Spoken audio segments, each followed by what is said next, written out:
Hello everyone. As promised, we have the X-H2S menu system. I think a lot of you would like to know what's changed inside this fifth generation firmware, which is connected to the fifth generation sensor and processor. Some things will be X-H2 centric and other things will apply probably to all the upcoming cameras. That I can't say for certainty. But for sure, some things, I think, for instance, the HEIF file format, probably moving forward will find its way into all of the cameras. I don't see why they wouldn't push that. But obviously, some of the video features, the higher end throughput video features, would be X-H2 centric. And so let's go through here. This is the general, the IQ menu that you start off with. So here, this is the regular shooting mode, and then when I press the menu button, this is kind of where you start off at. And you know that when you're in play mode, so let's just press play here, and just give this a second here. Here you go. So we have a picture here, and then we press menu. It looks a little bit different, right? And as well, if you're in video mode, so let's just switch to a video mode here. We're in video and we press menus. Now the menu changes in videos as well. And so let's go back to regular shooting mode here. I'm using aperture priority, press menus, and we are starting at the very top. So the first thing I noticed is that on the X-T4, when you're in some of these shooting modes, like if you're in like here Sports Finder mode and then you get out of it and you go back into it, you're still in Sports Finder mode. But one thing that really irritated me of the menu system in the Fujifilm X series is that if you're in a user setting, so say in user setting and you are formatting or you're changing your time or something, and then you go back to shooting mode, then you go back to menus, it resets back to the IQ menu.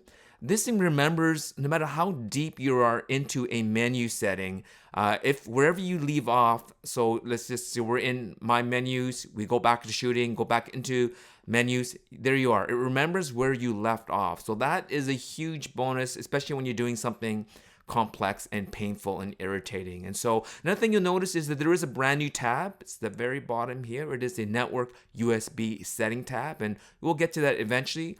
And as we go through all the settings, unless there's some change, I'll peek in like this and see, but this hasn't changed from the X-T4. Image quality hasn't changed from the X-T4. But as soon as we get to right here, we have the HEIF, the high efficiency image format, which it's a 10-bit format.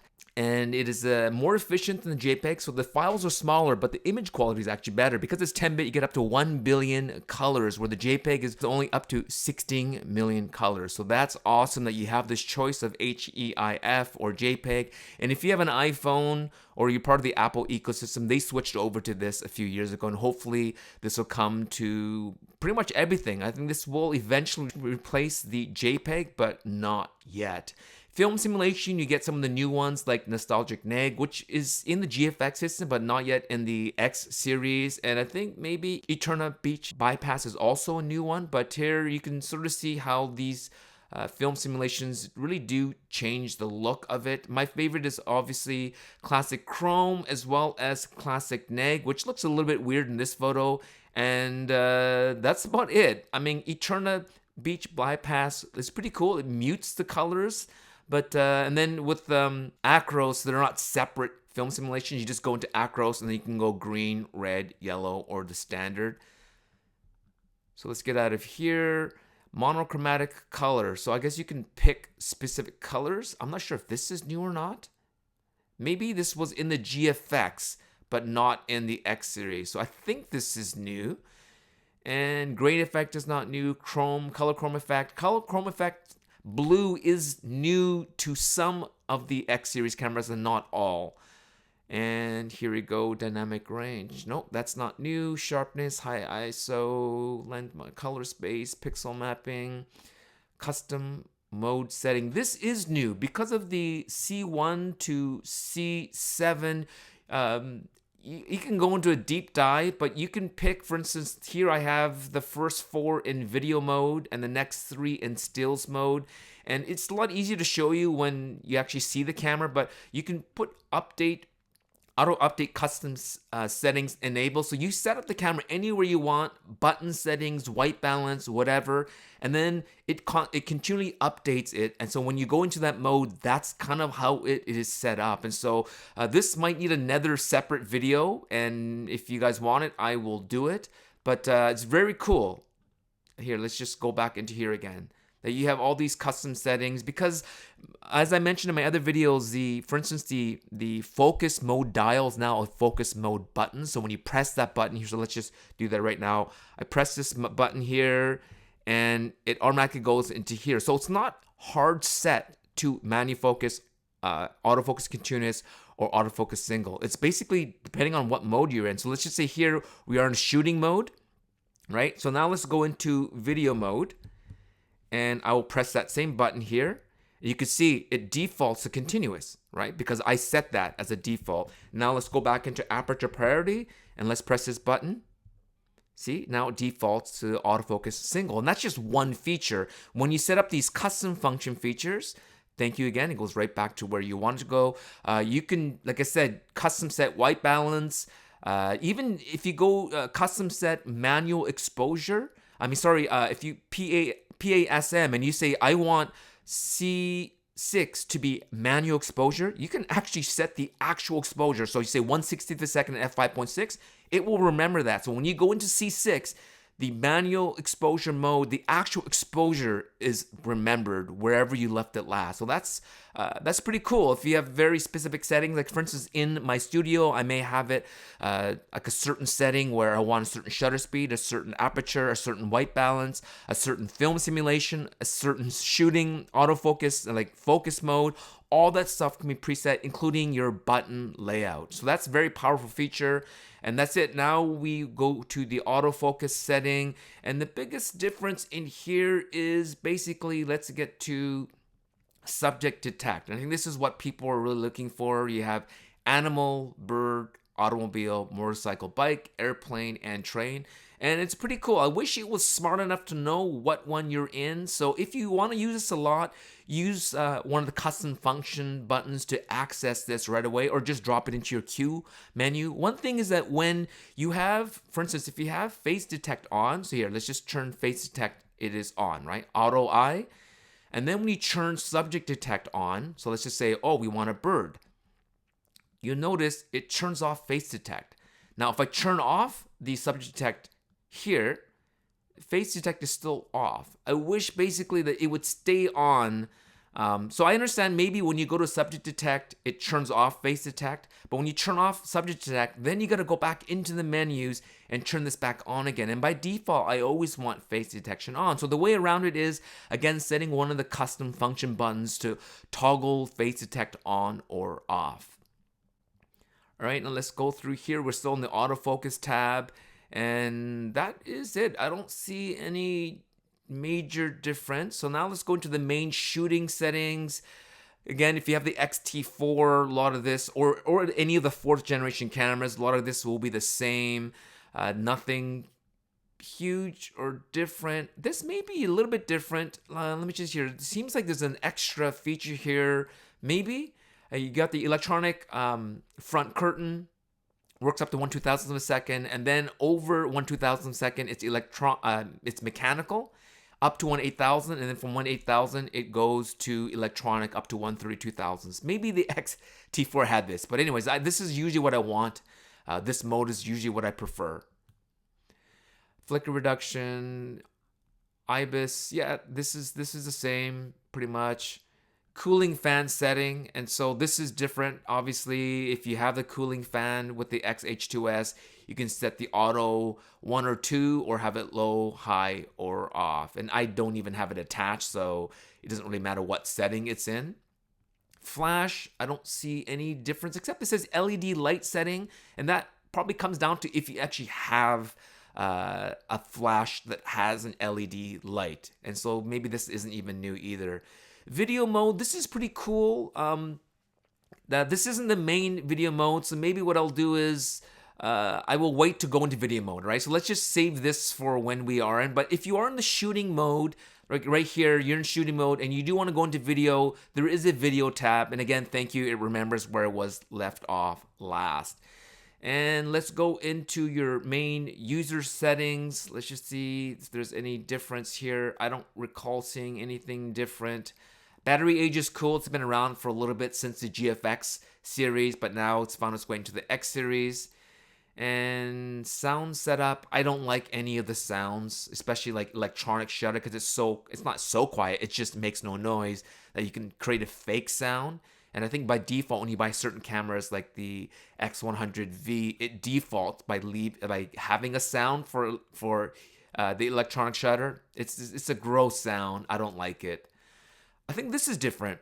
View mode setting. So if you are in shooting mode, you could tell the camera by default, like you always want to use EVF only if you are shooting. And then when you are playback, you only want it on LCD screen, right? Or you can choose ice. I mean, I think by default, I usually like eye sensor for both shooting and for playback. But there's certain things like if you are a videographer and when you do playback or even shooting, let's just say you always use the LCD.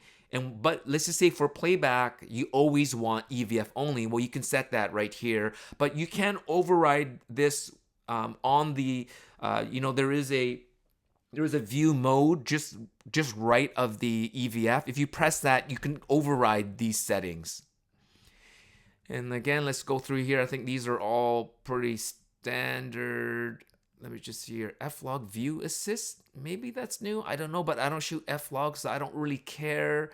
And again, I think this is, if you have the X-T4, this is probably all. This is, if you have an X-H1, you would remember this. First of all, sub monitor, you can choose if you want it black or white, or basically negative or positive. And then the sub monitor setting is, depending if you're in still mode, this, you can decide what information will be shown on your still mode setting.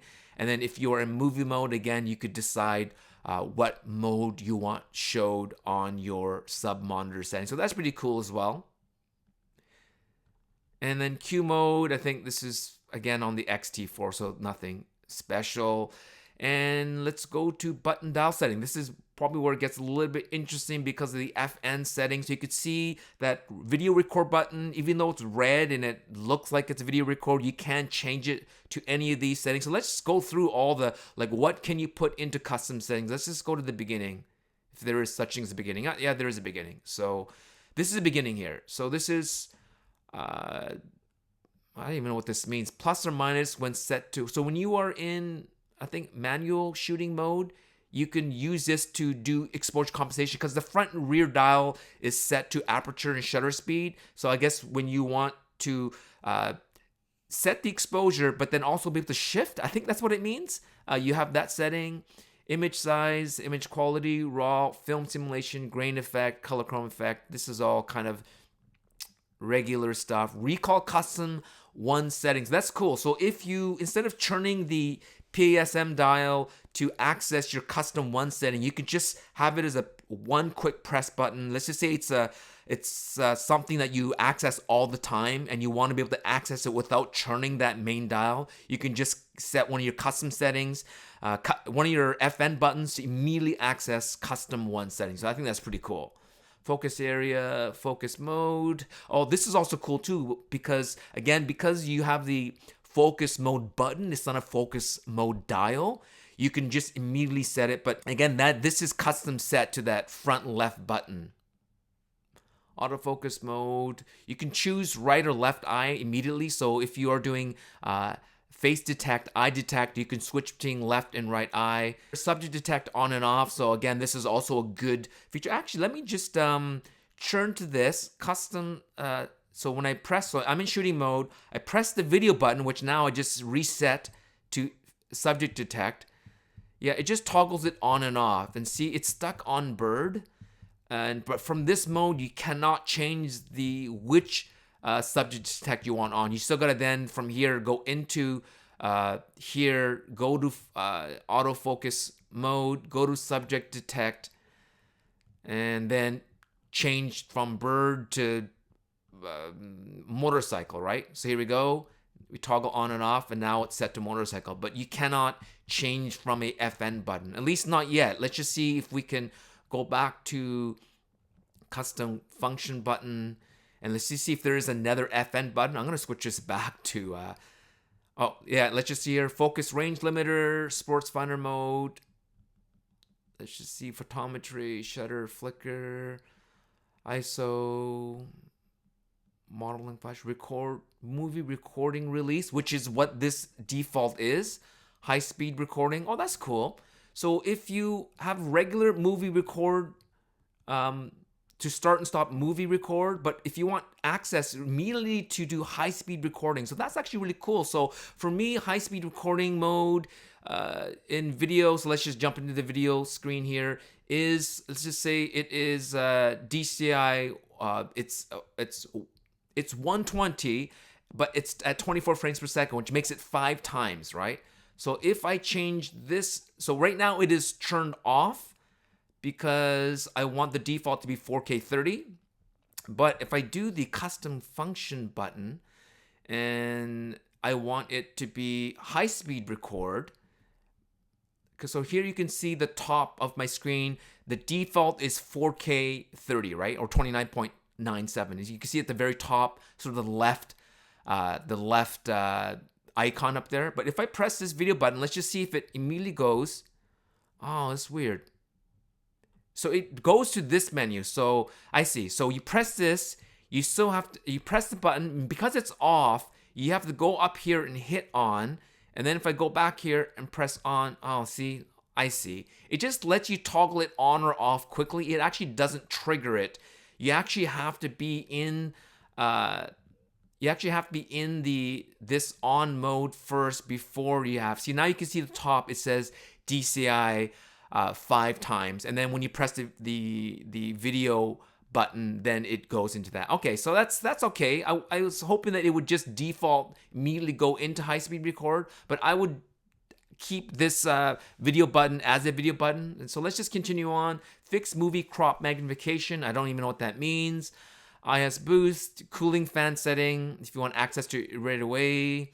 4-channel audio playback. So you know that there is that Tascam 4-channel accessory you can put on the hot shoe. This will allow you to access some of those settings right away. And wow. But anyways, you can see there's a lot of extra features now. You can even some of the zoom settings using the new XF18-120. You can access some of those zoom settings via an FN button. And we just keep on going. Look at that. Look how much. And then there you go, finally. So that is a lot of custom. You want to count that? Let's just see here. 1, 2, 3, 4, 5, 6, 7, 8, 9, 10, 11, 12, 13, 14, 15, 16, 17, 18, 19, 20, 21, 22, 23, 24, 25, 26, 27, 28, 29, 30, 31, 32, 33, 34, 35, 36, 37, 38, 39, 40, 41, 42, 43, 44, 45, 46, 47, 48, 49, 50. 52, 53, 54, 55, 56, 57, 58, 59, 60, 61, 62, 63, 64, 65, 66, 67, 68, 69, 70, 71, 72, 73. 73 items. 73 items that you can put in your FN buttons. And because of the D-pad, you have a lot of FN buttons, right? So let's just put this back into regular movie release mode. Now let's look at the different FN function buttons you have. So there's the video record button by default. Here is the ISO button by default, but again, you can change it to whatever you want. You have the white balance, and then you have that unmarked FN button that I have as the toggle for face detect on and off. And then your front hidden button that you can't see, which I have set to subject detect. And then this is the focus mode, which I'm going to leave that as a default. And then the up is, what did I have it for? Image stabilization mode, which is actually good. And then film simulation. And then what is this here? Focus area select. And then your performance boost mode. And then I don't use the swipe FNs. In fact, I should turn these off because I don't like accidentally hitting it. So I'm going to just turn it off. It's a pain to have this. So I'm just turning it off. I don't want to accidentally swipe and set a setting and then wonder why it's set. So I'm just turning it all off.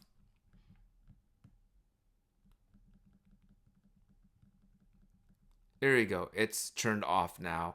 And then your autofocus, auto exposure lock button that is marked, you can change that. The AF on button, you can change that. I wouldn't change it. I'd leave it the way it is. And even your Q button, I would, again, leave it the way it is. But again, these are all, let's just look at them all. You can, oh, and even this one here.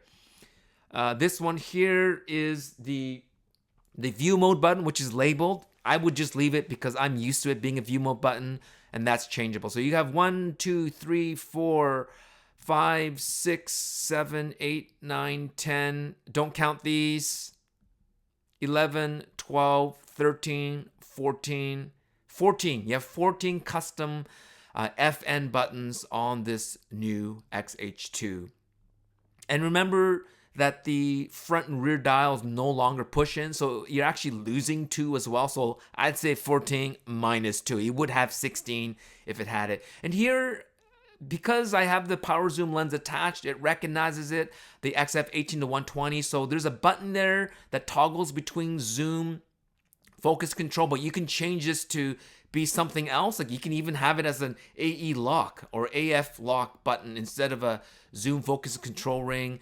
And then here you have, I use it for tele zoom. So if you press the top button, it zooms in.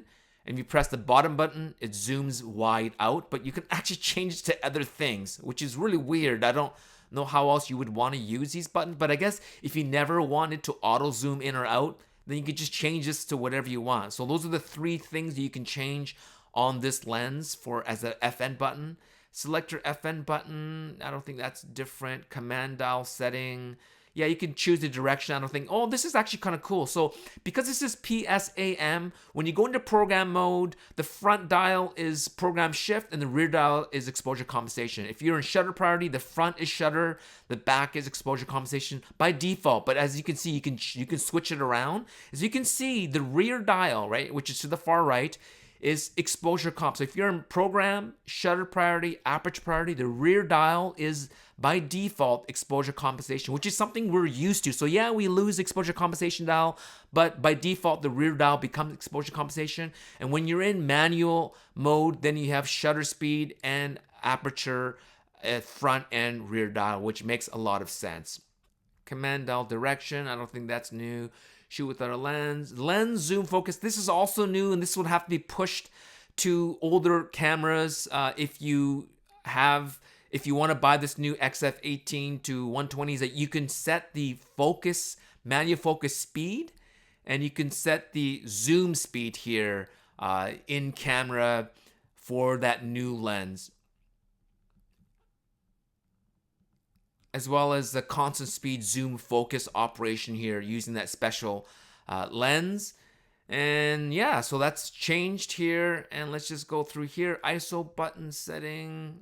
I don't even know what this means. Smart transfer order. So I guess the ISO button also works as a secondary button when you're in play mode, smartphone transfer order, and wireless communication. That's what it must mean, right? So let's just check this out here, the ISO button. So let's just press play. So I'm in play mode here. Now press the ISO button.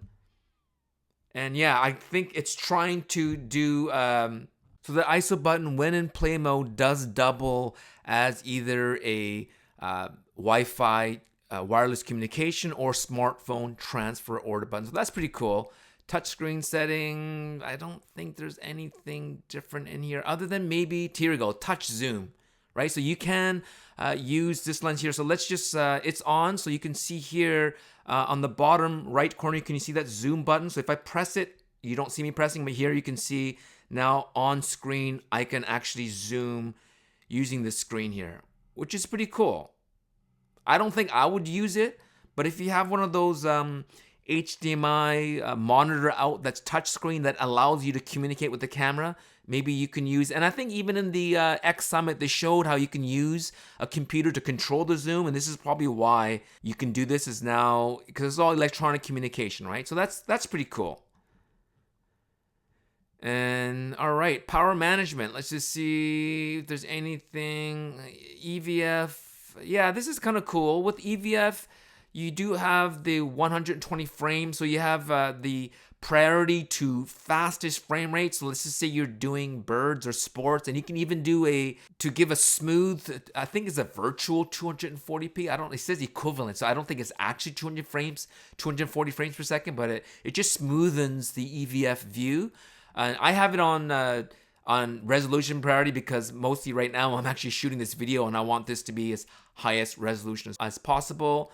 And so let's keep on going. Save data setup. Let's just see if there's anything different other than the cards are now different, right?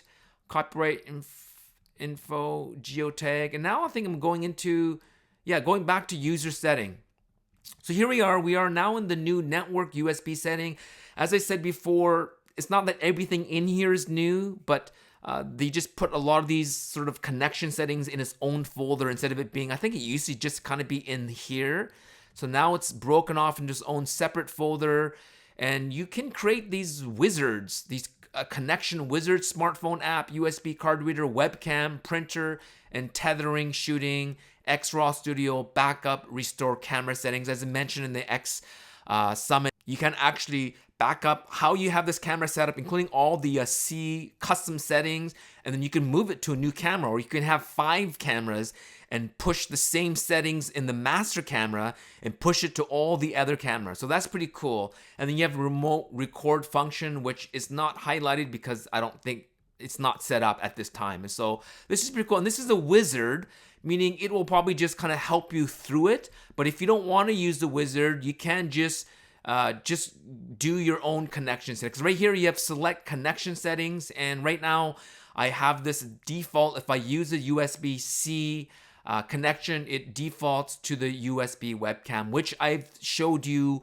in one of my other videos, my first shooting impressions video. But you can also have this as a USB raw conversion, backup, restore, tethering, fixed auto USB card reader, and just a universal setting, which means I think it's just a smart setting because it is a PD, a smart USB-C connection setting. So it knows what's being plugged in, and it should automatically know what you're doing, other than maybe webcam mode, because when it's set up to your computer, it could be trying to charge, it could be trying to tether, or it could be trying to be a webcam, right? So this is probably where if you're in here and you're like, well, why isn't the webcam not connecting automatically? You go in here and you're like, oh, here you go, that's why it has to be in the webcam mode. So that's pretty cool.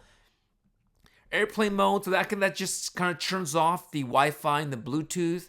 And this, I'm not sure if there's anything new on this here.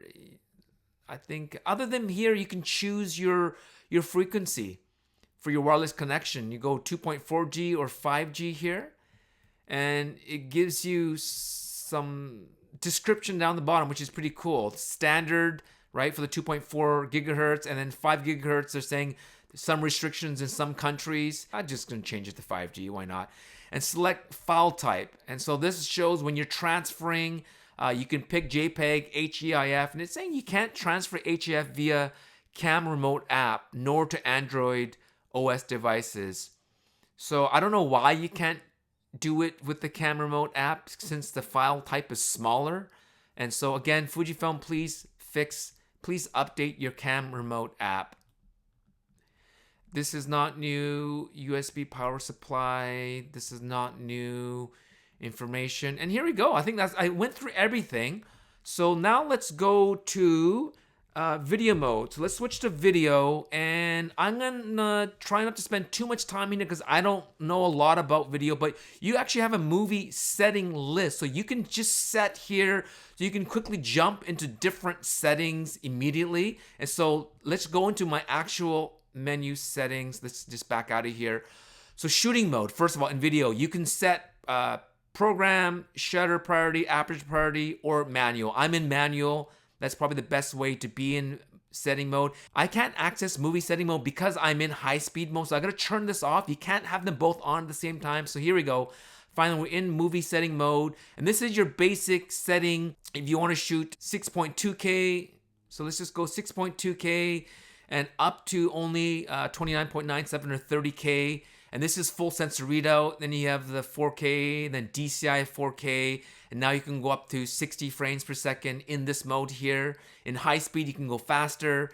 And yeah, so even with the regular full HD, you can go up to 240, but not in this mode, right? So you gotta go in the high speed mode, and here we go. You can go to full HD, and now you have 240, and then based on what kind of a speed you are going, right? So if you're shooting, your regular video is going to be at 24 frames per second. It's actually up to 10 times slower. But if you're shooting something more standard-ish, I guess people shoot 30 frames a second, it's 8 times slow-mo. And when you are in 4K mode, slow-mo is up to 120, but 4K 24, you are now at 5 times. You can see below this is 5 times slow mode.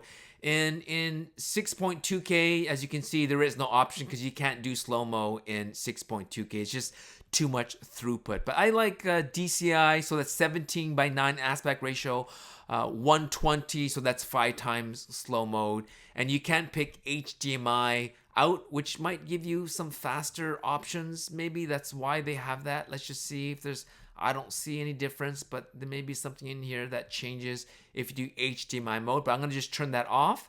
And so now let's go back into your media. Now let's go into your media settings. This is, I think, what a lot of people are interested in.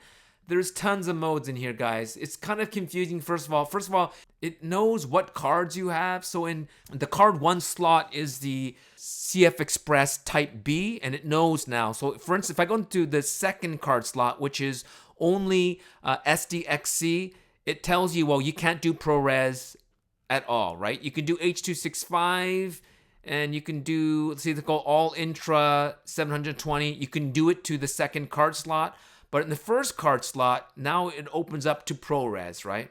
Right here, you can see ProRes. And so I think I made a mistake and I said you can't record all intra H.265 internal to the SDXC. So obviously here you can, here. So card slot 2 is the SD card. You can do it up to 720 megabits per second, but I would probably still go to the, if you're gonna do a lot of video, get a CF Express card. And you can see here, so let's go H.265, all intra, you can go up to 720 and as low as 360 megabits per second. But if you go H.265 long GOP 422 10-bit, you have a choice from 720 all the way down, as you can see, to 50 megabits per second. And this is the mode that Francis from Fujifilm said I should be in. I was in all intra. He says, why? He says, go to the GOP mode. And then you also have H.265 420, right? Instead of going to 422, you go right up to 720 megabits per second. And you go to H.264 as well. So like I said, I'm not going to go through every detail, but H.264, you can only go up to 360 megabits per second. And here's ProRes. I think this is the light version, and this is a high quality. So you got 3 different versions. You can see even at the bottom, gives me just over 2 hours, 2 hours and 50 minutes, 3 hours and 45 minutes. So it obviously just takes up less. And it doesn't even give me how much megabits per second. But I can record to my internal card using ProRes mode here. And so other than that, sorry, I'm not going to go through every single one of these options here, guys. But again, you can see you can choose to go right to both cards here, or just right to one of these cards, or go from one card to the next, right? But this won't work in all movie modes, or if you want to go directly to your HDMI output instead of using any of these cards. But for me, I'm going straight to only to the CF Express card. I want to just put stills on my SD card here. And other than that, I mean, there's a whole bunch of other modes in here. A lot of it is already in the X-T4, where, you know, you could decide HDMI output. And this is what I have to have this on, because if I don't, then I can't show this video to you. Because what I'm doing is HDMI out to a video capture unit, what converts the HDMI into USB-C, so my computer is seeing this as a webcam, even though it's not a webcam. And so this was kind of a trick to use this camera as a webcam, but now there is a proper webcam mode that you can go up to 4K 30 or 1080 60, which I can't do with this video capture card. And this other mode here, I don't use F-Log, so here's, I don't know if there's anything different in here, guys. Data level setting, I don't even know what that means. Oh, I see here, so it goes, you get different bit ratings, video range, full range, and the image stabilization, this is the same. I remember this in the X-T4. I'm gonna just leave it at that. Boost zebra settings, levels, tally light. This has been around for a long time. Cooling fan settings here. We've already looked at that. Edit custom settings. And again, this is, as we saw, you can set these custom settings. I set these for stills, but as you can see, I can go in here and say, nope, I want it to be something else. And you can assign, you can see all the different assignable settings. You go into current settings, whatever you save, you go into here. For some reason, edit check doesn't work using this video capture card, but you can go into almost every setting and you can set it. And look at that, you can even name the custom setting. That's kind of cool. So instead of calling it C4, you can say, studio setup, and then C5 is, 4K 120. Like, you can actually describe it so that, again, if let's just say you're pushing this to another camera and it's not your camera, it's to your B-cam videographer, and he doesn't know what C4 or C5 means. So you can actually label it so they can check to see, what is C4? What does this do? So that's actually kind of cool. Auto update settings. So that just basically means if you are setting this custom setting, as you're changing the setting, it is constantly updating whatever your setting is. Custom mode setting here. Yeah, so it tells you what mode you are in as you are enabling this auto setting. So that's, again, really cool. And then now that's it. Now it's going into your IQ settings and stuff that is applicable to video only settings. So I'm gonna now switch this back to aperture priority, which I prefer. I'm not a fan of acros for a standard video setting. And actually, you know what? This Eternal actually looks kind of cool in my studio. So now let's go to play mode. So I'm gonna just press play. It'll switch over to whatever photo I have here, and it remembers whatever the last photo was in. And now I'm gonna press menu. And here we have, you can switch to the different card slots I have. Here, raw conversion. This looks all the same, except when you want to output this to what file type. You can output from raw to either JPEG or HEIF or to a TIFF 8 to 16-bit. I would never do this unless you're printing. Change it to a TIFF. You can do this in Photoshop as well, but you can also do this in Camo, which is pretty cool. But it would be cool to output to an HEIF, because remember, JPEG is only 8-bit, 16 million colors. HEIF is 10-bit, up to 1 billion colors. And so if you're outputting from a RAW to HEIF, you actually lose less color information, which is very cool. And everything else looks pretty much the same, other than just being able to output to a specific color sim. And this is why I usually like to shoot raw, so that I natively shot it in classic neg, but I might be like, well, what would it look like if it was Eterna Beach Bypass? Let's just see. So let's just hit Q, and this is what this photo looks like that. And I think, it doesn't look that great. And this is the thing, I wish it would show in real time as you are doing the film simulation. So this is nostalgic neg. What does this look like? Hit Q again. Not too bad.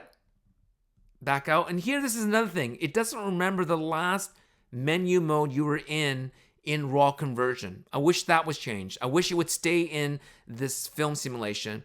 And then I natively shot it in classic neg, and then hit Q. Oh, look at that. And this is what happens sometimes with firmware, with pre-production firmware. You get these weird error messages. So let me just, I'll be right back. All right, I'm back. Raw conversion. Let's just see. I already know what it looks like, because natively this is what I shot this at, which is in classic neg. It seems like it doesn't like it when I convert to what I've already shot it at. Let's just see what happens if it does the same error. And so it worked this time. And this is the look that I like. Classic neg in this type of shooting. So let's just back out of here. Back out of here. So that's what you see. And this is another cool thing, is HEIF to JPEG TIFF or to TIFF conversion. You can actually do it in batches. So you can either select specific images. You can select where you want it to go to, card slot 1 or 2. So I'm going to this time pick card slot 1. Here we go. Sorry. So card slot 1, I want to convert all my HEIF files to TIFFs. Are huge though. I don't know if I want to do TIFF. Do JPEG, and then from here you can select the images. And here it picks, okay, this is a boring picture, right? Just of my vacuum cleaner. I apologize. But here you can say select all, like all HEIF files, and convert to JPEG, or you can select certain ones. And so I'm going to hit select range. So that's AEL button. Press this. And now I can just select a range, right? So here I can select this, and then hit OK, and then hit back for finish. And then total of 2 JPEGs, slot record to 1. It may take a while. It won't take a while. Hit OK, and there you go. It's converted those two to my card slot. So that's pretty cool. So now let's go back into the menus in play mode. So there you go, conversion. This is great. So if you shoot all HEF files and you have like an Android or a PC and it can't see an HEIF file unless you buy like an app that allows you to see it, then you can, knowing that you have this higher 10-bit HEIF file, but then to share it, you got to convert it over to JPEG. It's funny because Instagram and Twitter, it recognizes HEIF files, which makes sense, right? Because a lot of people have iPhones and they want to put their iPhone images straight to Twitter or Instagram without having to convert it. And so if you're like that, shoot HEIF plus RAW, but then, you know, you want to share it to an Android device and or just email it to someone and they can't see it because they don't have an iPhone or they're not part of the Apple ecosystem, do a batch conversion, which is great that you can do that. Simultaneously, I don't even know what that means. Image rotate, rating, smartphone, slide, print order, display aspect ratio. I guess you can display your images in 16:9. I don't know what this does. I see, it just crops it in. I don't really care about that. So let's just get out of here. And I don't even know if that's new. I'm not sure if the X-T4 had that. So I'm gonna now get out of play mode and just go back into the regular menus, and that's it. That's the tour of the X-H2S menu system. As I said, some of this will be camera centric, like the top sub LCD panel. That's not going to be in some of the future 5th generation processor sensor cameras, like like an X-T5 or something, or whatever it's going to be called in the near future. That's going to be there, but a lot of these other things will be here, like the HEIF files, right? I don't see why this wouldn't be pushed to every 5th generation camera, and that's really cool. And so thank you for watching, guys. If I missed something, you can ask a question down below, but by the time I post this, I would have returned this camera. And so if I do get another copy back again, I'll try my best to answer, or I'll just ask Billy or Francis to look it up for you. But this is just a tour of the menu system. Thank you for watching. Don't forget to like, don't forget to subscribe. I know this is a long and nerdy video, but hey, what are you gonna get when someone goes through a menu system? And so that's it. Thanks for watching and happy shooting.